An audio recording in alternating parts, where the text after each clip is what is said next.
नए जमाने की बहू। पवन और उसकी माँ रामकली और पिता किशोर सीमापुर नाम के गांव में रहते थे। पवन की उम्र अब शादी के लायक हो गई थी। वो अब एक अच्छी नौकरी भी कर रहा था। पवन की माँ रामकली उसकी शादी एक लड़की से कराना चाहती थी। इसीलिए रामकली ने कुछ लड़कियों की तस्वीरें पंडित जी को लाने को कहा है। पवन, अब तुम अच्छा कमा लेते हो। तुम्हारे साथ के सभी लड़कों की शादी हो गई है, तो मैं चाहती हूँ कि अब मेरे घर में भी बहू आ जाए। पर माँ, अभी मेरी उम्र ही क्या है? अभी से शादी कर लूंगा तो बंध जाऊंगा। मुझे अभी आजाद रहने दो। मुझे नहीं पता, मैंने कुछ तस्वीरें मंगाई है, उसमें से जो लड़की पसंद हो वो मुझे बता दे। ठीक है माँ, जैसा आपको सही लगे वैसा कीजिए। मैं ड्यूटी जा रहा हूँ। इतना कहकर पवन अपने काम के लिए निकल जाता है।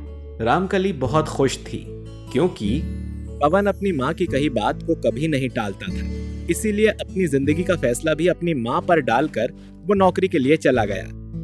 तस्वीरों में से एक लड़की जिसका नाम पायल होता है, वो रामकली को बहुत पसंद आती है और वो उसके यहाँ रिश्ता ले जाने की सोचती है और पवन को बताती है।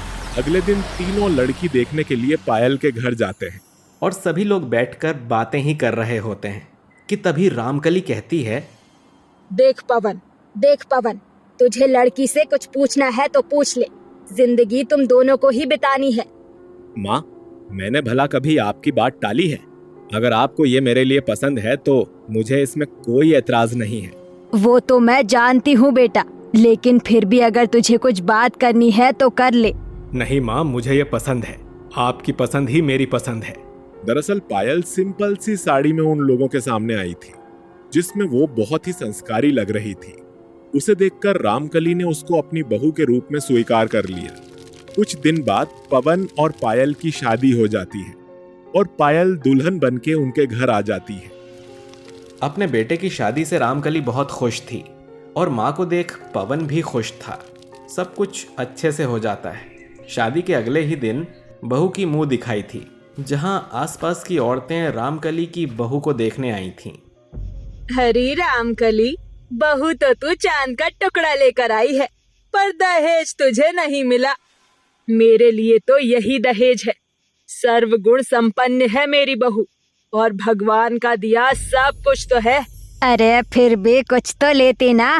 तेरा बेटा कितना कमाता है, कम से कम उसका ही सोच कर लेती ना। तेरा बेटा लाखों में एक है, उसके लिए तो तुझे कम से कम 10 लाख तो लेने चाहिए थे। वो तो है, लेकिन मेरी बहू भी किसी हीरे से कम थोड़े है। उसके लिए 10 लाख क्या चीज है। रामकली ने दहेज में कुछ भी नहीं लिया था, जिसकी वजह से सब पड़ोसी उसको ताना दे रहे थे। वाह, ये घर तो बहुत बड़ा है। काश इस घर में सिर्फ मेरा राज होता। अभी भी वक्त है। इस बुढ़िया बुढ़े को तो मैं 1 मिनट में इस घर से बेदखल कर सकती हूँ। दरअसल पायल एक लालची किस्म की लड़की थी। वो पूरी जायदाद को हड़पने की सोच रखती थी, इसीलिए उसने पूरे परिवार को परेशान करना शुरू कर दिया था। आए दिन बिना बात के लड़ाई झगड़े करने लगी। एक दिन की बात है। पायल, उठ जा। आज तो बहुत देर तक सोई है तू। लगता है आज तेरा काम करने का मन नहीं है। कोई बात नहीं, जल्दी से उठकर नीचे आ जा। मैंने तेरे लिए नाश्ता बनाया है। अरे मेरी सास तो बहुत अच्छी है, नाश्ता भी बना दिया। पर मुझे इनको इस घर से तो निकालना ही है। परेशान तो जरूर करूंगी इन्हें। रामकली ने बहुत अच्छा नाश्ता बनाया होता है, पर पायल बाहर से खाना ऑर्डर कर देती है और उस घर के खाने को डस्टबिन में डाल देती है। ये देखकर रामकली को बहुत गुस्सा आता है। फिर अगले दिन खाना बनाने की बात आती है। आज तो पड़ोसी से बात करते देर हो गई। जल्दी से कुछ खाने को लेकर आओ बहू, बहुत तेज भूख लगी है। मैंने तो अपनी मैगी बनाकर खा ली, तुम अपना देख लो। मैगी मुझे बहुत अच्छी लगती है।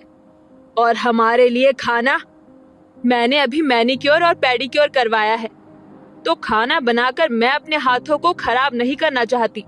लेकिन बहू पवन क्या खाएगा? कोई बात नहीं रामकली, तुम ही बना दो आज भी। बहू का मन नहीं होगा आज बनाने का। वैसे भी तुम्हारे हाथों में तो जादू है, जादू। ये बात पवन सुन लेते हैं और पवन जैसे ही उसको डांटने के लिए जाता है, तो रामकली उसको मना कर देती है।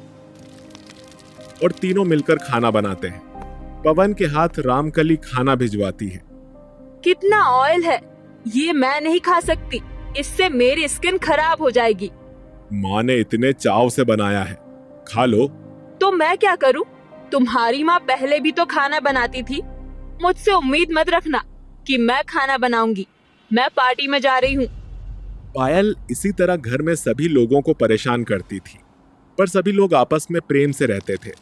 एक बार जब रामकली ने खाना बनाया और वो कुछ सामान लेने दुकान पर गई, तो पीछे से पायल को शरारत सूझी। अब मजा आएगा, पूरा घर मेरी सास के गुणगान गाता रहता है ना। अब इस खाने को मैं इतना मजेदार बना दूंगी कि सभी को अच्छी तरह से पता चल जाएगा। पायल खाने में बहुत सारी मिर्ची डाल देती है, पर किशोर ये सब दरवाजे के पीछे से देख लेता है। वो कुछ भी नहीं कहता। जब खाना खाने का समय आता है तो सब मिलकर खाना खाते हैं, पर पायल उनके साथ नहीं होती। आज तो मेरी सास को डांट पड़ेगी, बहुत इतराती है अपने खाने को लेकर। पर कोई कुछ नहीं बोलता। पायल ये देखकर कुछ समझ नहीं पाती कि किसी के भी मुंह से कोई शब्द क्यों नहीं निकला। सब खुशी खुशी खाना क्यों खा रहे हैं? दरअसल रामकली ने साथ में मीठा भी बनाया होता है, जो उस मिर्ची को दबा देता है।